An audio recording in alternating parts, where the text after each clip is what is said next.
Daydreamers. Hey everybody, this is Don from Chemical X. You can follow us online at Chemical X Lab, or you can follow me, Don, at DONSGFX on Twitter, Instagram, and whatever else you guys use. I'm here with my man. Well, I just met him today. He's not really my man. Yeah, He's a that's cool fine. guy. You can say it. It's all good. He's a really cool guy. I follow him a lot. Big fan of his. Do you prefer Cape Joel or Joel or? Well, I mean, you can call me whatever you like. I mean, Cape Joel is definitely the channel I'm pushing at the moment. So if you want to get Cape Joel out there on the internet, that'd be cool. Plug away, man. Do your plugs. Yeah, you can find my work over on Cape Joel. I'm also like part of several other comic book YouTube groups and everything. I basically do a different show or a different podcast every week. I joke I'm trying to make myself the Wolverine of the comic book YouTube scene. And that is, I'm on every team known to man. Right. Hey, that's the way to be, man. I'm trying to be like that. So. And hopefully I don't die and get encased in adamantium. That would suck. That would suck. Well, maybe you would have some kind of powers to break out of that. I don't know. Or come back as an even cooler, even older version of myself. Yeah. Old man Joe. Old man Joe. I'm just gray and gruff, but basically the same character. Yeah. Pretty much. So yeah, today we're just going to discuss comic book movie fatigue. Ever since I think it was 2015, there have been movies, at least 3 movies every year, and it's going to be probably 20 some movies or maybe 18 or so movies being released between now and 2020. I mean, it's going to be crazy. We're going to have tons and tons of comic book movis coming out. It so felt like there was one every month for the last little bit, didn't it? Yes. Yeah. I mean, you had Deadpool, and then Batman v Superman, and now it's going to be Captain America, then X-Men. It's going to be crazy. And then that's not even counting all the TV shows and Netflix shows we've had in the meantime. Yes, it is a lot. And as someone who I've kind of just gotten this, YouTube thing, comic book thing even, and it's so much to keep up with. Yeah. It is ridiculous, but so much fun, and I love it. But who knows? Maybe I could be a victim of this fatigue. Like, what can Joel? Can I get your opinion? Like, what I guess can fans do, or just even moviegoers? What can they do about this comic book fatigue? Do you think like it's inevitable? Is it going to happen? It's funny. I never saw it as fatigue. For me, I always saw it as, oh, good, I'm going to be employed until at least 2020 because people are going to want someone to cover this stuff. Right. I see it as good for my career when this stuff keeps going. But yeah, no doubt. But yeah, I mean, a lot of people have been talking about like this comic book movie fatigue, this superhero fatigue, and honestly, they keep making money is the thing. And I mean, people always equate it to westerns. People were saying, oh, the Western bubble is going to break. Every new Hollywood movie that comes out is a Western. Right. And yeah, it's true. We don't see near as many Western movies as we used to, but new Western movies still come out every year too. Yeah, and they're successful. Somewhat. I mean, this year alone, or last year, I should say, we had Hateful Eight and Bone Tomahawk. So there's 2 really high-profile ones. Yeah. So, I mean, I guess if the genre can continue to, I guess, be fresh and reinvigorate itself, maybe there is hope. But I don't know. I think people are getting fatigued of certain heroes and certain situations. Like a superhero origin movie, I think is starting to become the thing of the past now. Like obviously, with the next couple big origin movies we're going to be getting, aren't even really origin movies. Doctor Strange, they have said up and down that will not be an origin story. That will be, we're just going to jump in with him and you'll pick up as you go along. Black Panther and the new Spider-Man, they're not getting origin movies. They're going to be in Civil War, and then they're going to spin off into their own thing. That's great. That's what I wish they had to did with BVS, man. I mean, we just have Batman or Bruce Wayne say, yeah, my parents, got killed a long time ago. Have him say it real dark and gruff, however he wants to say it, and we will all know what he's talking about. We didn't Isn't need to it see so it. hilarious that in Batman v Superman they show us for like the upteenth time the death of the Waynes? It's Meanwhile, they crazy. drop Wonder Woman right into the fight and don't explain anything about her or And her we love it, and we still love it. It's perfectly fine that they didn't do that. That's the thing. Like, I don't know, man. I feel I like mean, we got what was going on, but I have to wonder for the standard everyday audiences who this is their first exposure to Wonder Woman, or if it's not, then the only Wonder Woman they know is the one from like the old live action TV show. It's like, wait, is that a right. lightsaber whip she's got? I'm like, no, Yeah. no, no, it's a lasso of truth. Oh no. Yeah, I guess some stuff would have to be explained to to For some reals. people. Oh man, but like I guess when do you think we will get tired of these comic book movies? Like there has to be, cuz I remember there was a time when I would love this many movies. And I do like it, I love it now, but it's like kind of my inner kid coming out when I see, oh, they're Oh, making this totally. movie. Oh, they're making that. I would have loved this though if I was, 6 or whatever. But it's like, when do you think this is going to be just too much? Well, I think it helps right now. And again, I mean, this goes for everyone, but especially the Marvel side of it is that because they don't own the rights to all of their characters, they are more or less forced to give us new, fresh heroes that people have never heard of before. I mean, like everyone knows Batman, everyone Right. knows Spider-Man. Those guys are, they're pop culture icons. They're ingrained in everything. But Ant-Man, well, geez, this is new and different. I've never heard of him before. Black Panther, good chance a lot of people have never heard of him Right. before. Captain Marvel, same too. Mm-hmm. And the fact that again, what the Marvel guys I think have been smart in what they've been doing is that every superhero movie is a different genre. So first Avenger was a war movie, Winter Soldier was like a spy movie, Iron Man is a tech thriller, and all this other stuff. Is that even though these are stories with superheroes in it, they very much belong to different genres. That new Wonder Woman movie that's coming up, that's going to be like a World War I period piece. Wow. Wow. That's great that they have these different tactics to, I guess, make the genre of superhero movies different and make it fresh. So maybe that's something that we can really look forward to. Doctor Strange, they got a horror director working on that one, Scott Derrickson, so I can only imagine that one might actually be a little freakier and a little bit more twisted, which honestly I'm cool with. I'm cool with that too. I can't wait for that movie to come out. Yeah, I mean, man, Benedict Cumberbatch, they showed him and all the other guys in the costumes, and I'm like, yep, that's Doctor That's Strange. it. That's what he looks like, all right. That's it. Yeah. What about fans? I guess like me. Like when will? I don't know. I think there will be a time where I even will be like, more comic book stuff. Like, and I'm like obsessed with it. Like, I do design, graphic design. I have a 3D design class. I just made like a mobile dedicated to DC, and with like Wicked. 10 DC characters and figures and stuff. I'm like obsessed with this stuff. But I don't know, I think even the hardcore fans will probably get, I guess, bored even with the at least just with the movies, if not with the other parts of the comic book culture, at least with the summer blockbuster comic book movies. Do you think that will happen at all? Well, it's funny. It's like, you look at the big tentpole films for the summer that are coming out. They're all superhero movies. Like it used to be back in the day. If you wanted a big tentpole movie, it would be like a disaster movie. It would be Right. like something starring Will Smith. It would be like an Independence Day or something. Yeah, But War of the Worlds or something like that. it would be something like that. But now it's like the big summer blockbusters are all superheroes. So I don't know. Like maybe if something else was to replace it, if there was a new type of movie that was able to kind of like fill that void that captured the imaginations of adults and children all together. And honestly, I can't think of anything like better than superheroes to do that, because I mean they have in many cases up to 75 years worth of history Right. between them all. So it's like you get this nice cross-generational thing, and you got like the guys who can remember these characters from the comics and the kids who have grown up watching the cartoons. You kind of cast a big net and catch everybody with it. One thing I will say, and this is definitely a hurdle that Marvel will have to face before DC, and that is a lot of their actors, their contracts are coming to an end. Like, Robert Downey Jr., he's going to want to go do other things. Chris Right. Evans, he's going to want to do other things.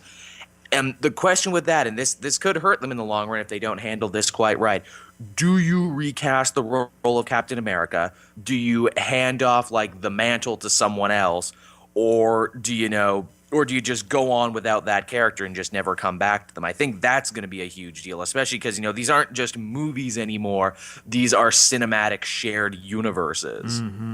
Franchises and characters and actors that people love. Exactly. That's how someone who's pretty new to the comic world, like that's my Captain America, Chris Evans. Yeah, absolutely. I mean, that's my Steve Rogers. So like if he's not that, who's going to be Captain America? I mean, exactly. Bucky? I don't know. Exactly.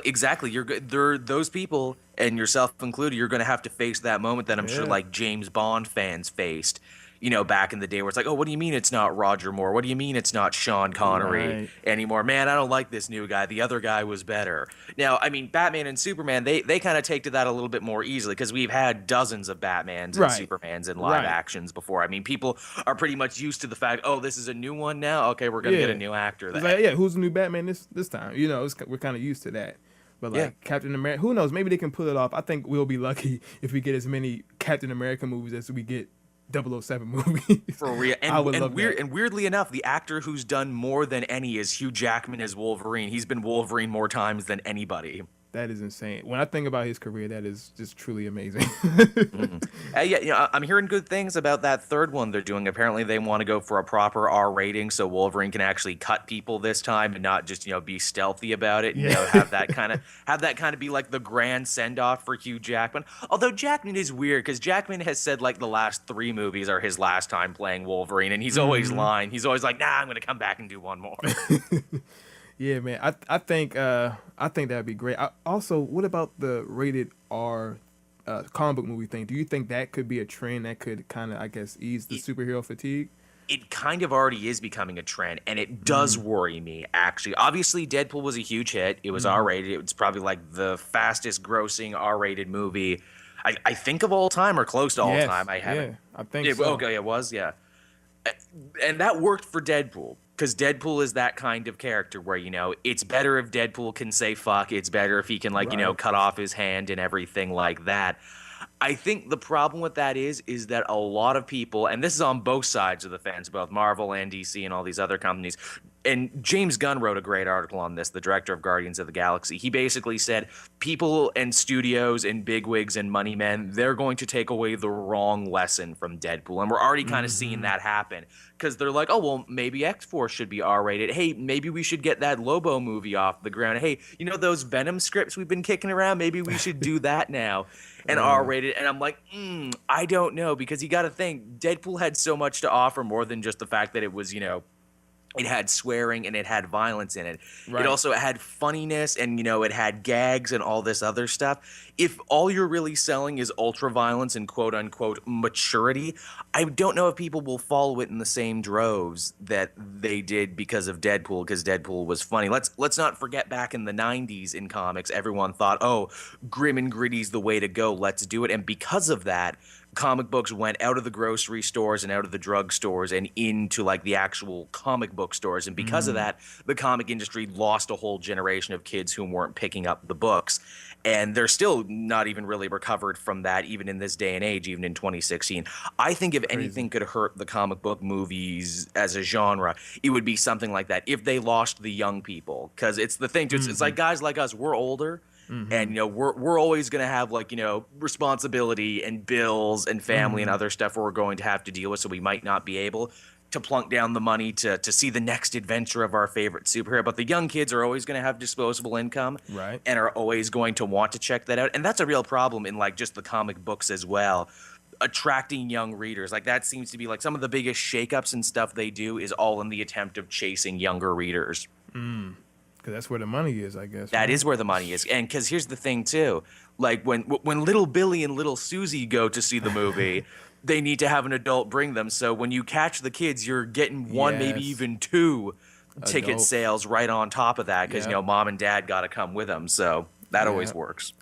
What about, this real quick and we'll wrap up. What about, a lot of comic book, I guess, films and TV shows, and especially to someone like me who's kind of new to the world, it's they're kind of disguised. I don't know. For the longest time, I didn't know certain shows were based on comic books. Oh yeah, oh yeah, definitely. Ever since The Walking Dead picked up so huge, everyone wants to make the next great comic show, and they're going obscure on a lot of these, like Lucifer. Lucifer, like what is that? Like I don't like as an average person, like I don't know anything about that. Like even iZombie or I'm anything. a fan. Don't feel bad. I didn't know what Lucifer was. I had to look up and be like, oh, this was based on a comic. Oh, iZombie, this is based on a comic too. No kidding. It's crazy, man. Do you think that's a way they can, I guess, catch people? And it's like, oh, that was a comic book movie. That was pretty good. You know, who knows? Maybe like a sex criminals series, which I think would be amazing. I'm glad you said that. I would not be surprised if in the next couple of years we see sex criminals turn into something that is an HBO gold mine right there. Is what that is, and I mean. You're right. It's like so many of these new shows that are coming out now are stealth comic book shows, right. And I think one of the big ones a lot of people are excited for is Preacher, the Garth Ennis one from Seth Rogen of all people, who's helping get that made. And apparently that one's got such good buzz already that they're already working on a The Boys show from Garth Ennis, which is actually like a deconstruction of the superhero genre. And I'm like, wow, I'm really excited to see what they would do with that on television, because I don't know if you read The Boys, but The Boys is just kind of Garth Ennis taking the piss out of superheroes in general, where he tells a story where all the superheroes are violent megalomaniacs, and the heroes you follow are the boys, basically like a secret police force who have to rein in the superheroes from doing too much crazy shit. That sounds very interesting. I would love to see that be produced as well, man. It is interesting, and it's like darkly funny too, because like Garth Ennis loves this sort of like Looney Tunes-esque violence that he puts into everything. Awesome, man. That sounds awesome on top of awesome. So I can't wait to check out all this stuff. It's getting to the point too where it's like, it's almost hard to keep up with all of it, because right.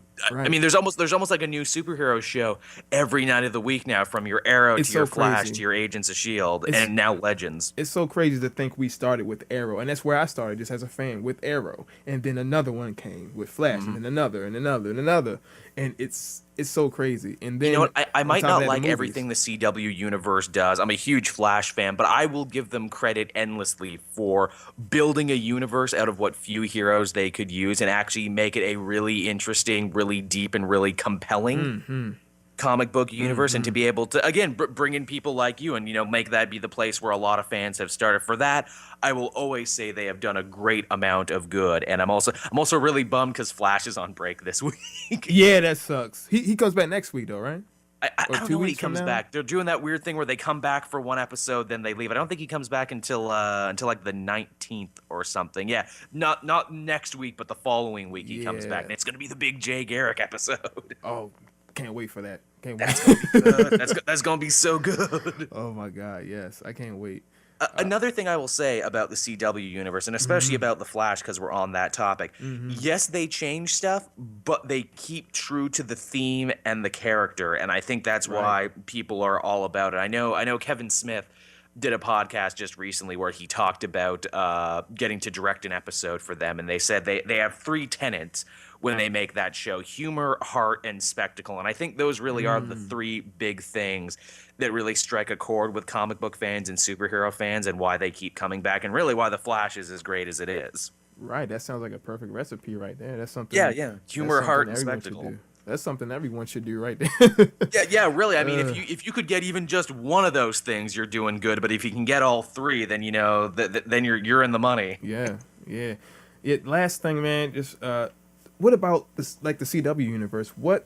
I guess maybe fans can, if we get superhero movie fatigue, maybe we can just have these shows. I feel like the DC CW universe is better, way better than the movie universe for WB. It is, and yes, they've had a bigger head start, but it's also it's more concise. And I think a big part of this too, and I don't think anyone would argue me about this, another thing that makes the CW universe great: the hands-on involvement of Jeff Johns, one of the big architects of DC Comics, a guy who has written a ton of amazing stories for them and continues to it. He's the chief creative officer.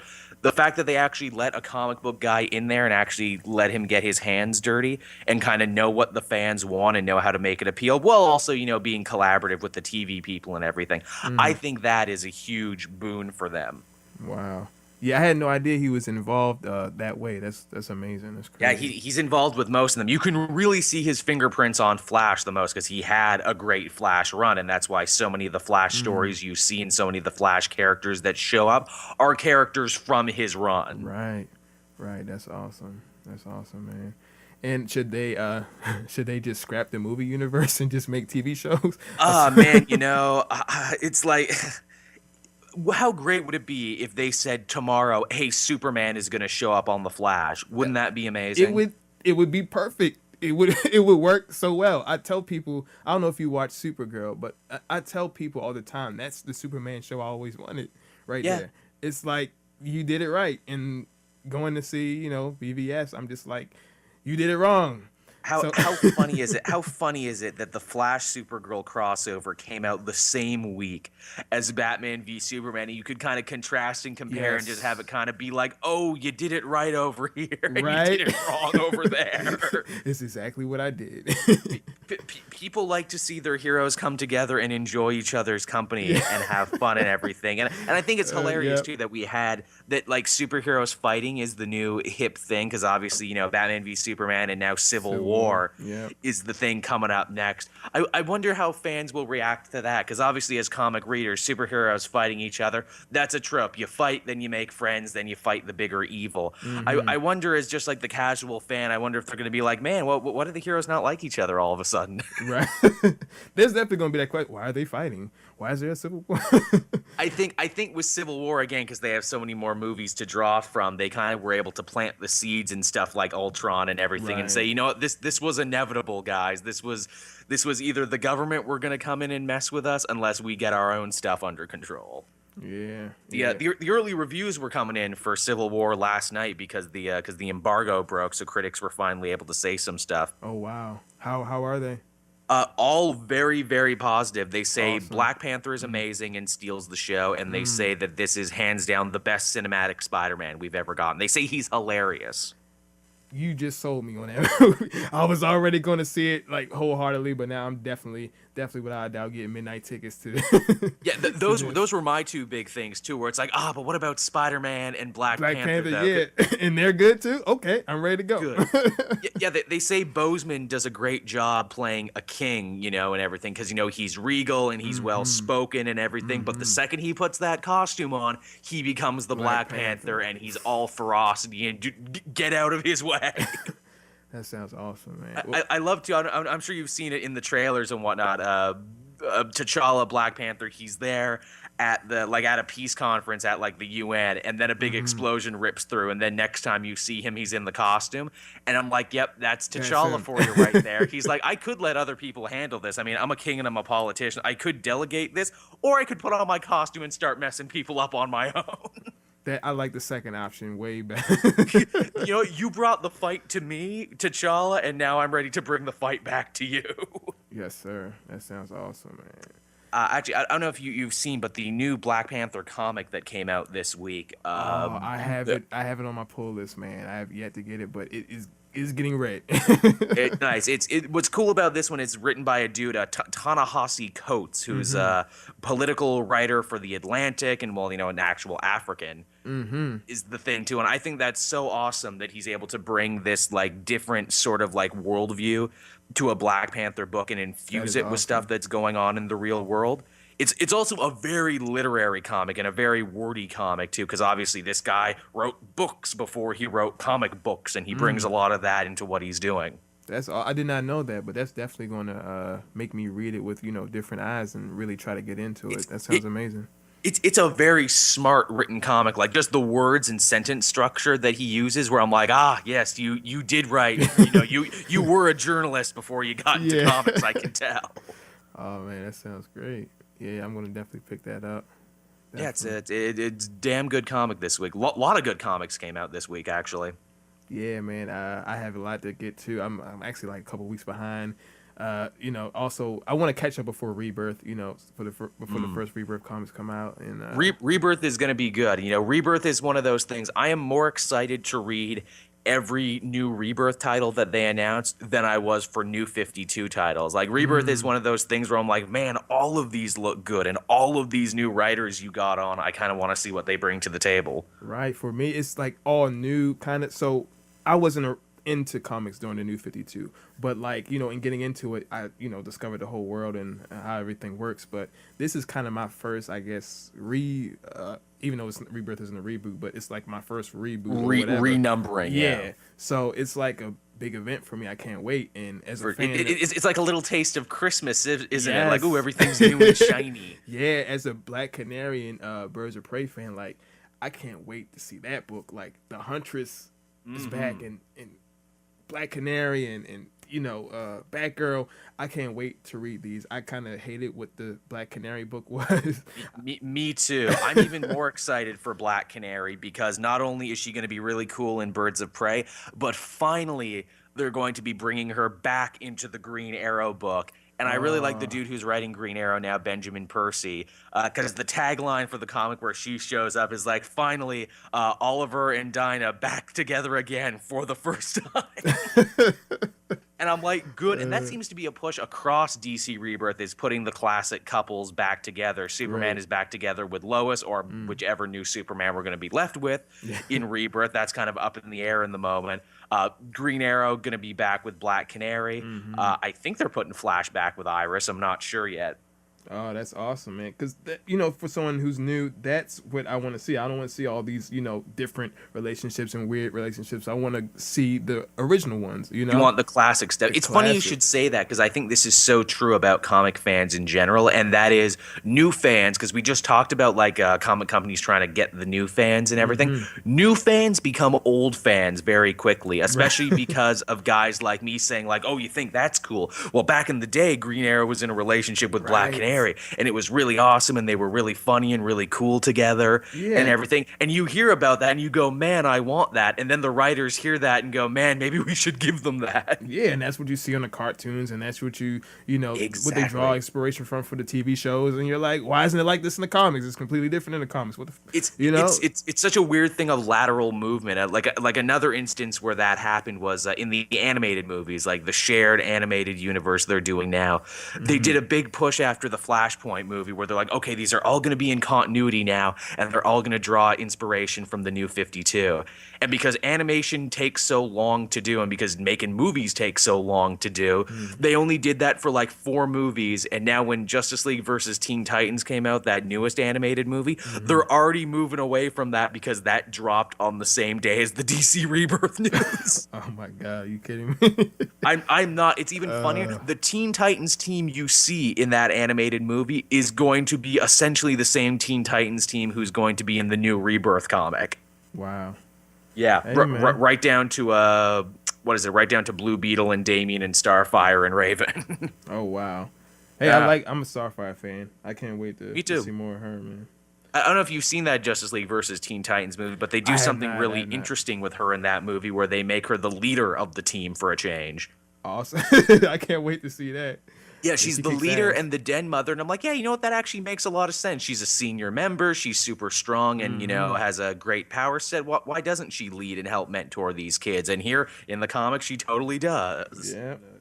Thank you for, taking the time out to do this interview. Oh, happy to do it. Yeah, man, I learned a lot talking to you. Always happy to do these things. And I hope your fans appreciate it too. Oh yeah, I'm sure they will, man. I'm sure they will, and I hope to do one again if you like. I want to do some more. I like to do engaging topics, just different stuff. Of course. With the comic book. So if you have some free time, maybe next month or whenever, just let me know and we can do another one. I'd be happy to do it. Yeah, absolutely. I mean, my schedule's kind of all over the place. Of course, I have the Comic Multiverse, which you can find on my own channel every Wednesday. I go live with the Weekly Pull Guys every Tuesday at 5:30. Wednesday is the Elseworld Exchange with Sal from Comic Pop. And now Thursday, we've launched a brand new show. I don't know if you've had a chance to see this yet, but it's called The Pull This Week in Comics. Comics, and essentially what it is it's a bunch of guys from the weekly poll talking about a couple of their favorite books from the week, but with the added caveat that we grab someone kind of new to comics, you know, maybe like another YouTuber who does like Let's Plays and something, and we try and get like their point of view on it and be like, okay, you know, as a first timer treating this as your first comic, what did you think of it? That sounds very interesting. I will be checking that out. And it is interesting. You can find that over on the Comic TV channel right now, which is where a bunch of all the podcasts and stuff get backed up. Awesome, man. Awesome. Everybody go check that out. You know, follow me online at Chemical X Lab. Follow Joel at the DVD Grouch, which is an awesome name. It is, and yet it's a name where I'm kind of like, man, you can tell I picked that early in my internet career when I didn't think I'd be doing comics, when I thought I'd be doing movies instead. But you know what? It's more sincere. You know it's the actual person. Like when you see a celebrity like that, like they'll like Donald Glover will have like Don Glover. I don't know. He'll just have like a name that you know he picked before he was, you know, really For big. Real. So you know, it's funny too. I always get made fun of by what is it? The comic historian Benny, my co-host, where he's like, yeah, because Joel hates good branding. he uses this other name, and I'm like, hey, you know, I'm gonna tell him what you said. Now, you know what makes me feel more real is the thing, you know, because that's what I started from. You're more down to earth because I'm more down. I'm not gonna change. I'm not gonna go all Hollywood on it. I'm gonna keep the same Twitter that I had from before. Not gonna sell out. Not gonna sell out. Not gonna change my Twitter name. Gonna keep it real, man. It's all about keeping it real. What's up, you guys? This your girl Amber coming at y'all with the Fear the Walking Dead Season 2 premiere Monster. I want to go over my own snap moments for the episode. Stay tuned.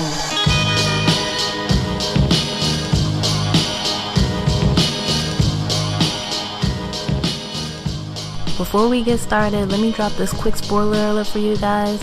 I'll be covering everything that's happened this whole episode, and I might drop some information about the first season as well. So if you haven't watched anything up until